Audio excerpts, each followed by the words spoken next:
Oops, bumps it. Bumps. Do you know what culture is crochet from? Its ancient origins of crochet.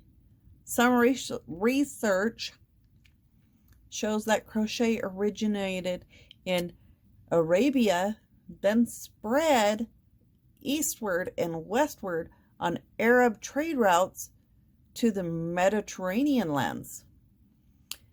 Our researchers indicate that crochet comes from indigenous tribes in South America. That's new to me. I didn't know it. Learn something new every day. Thanks for following.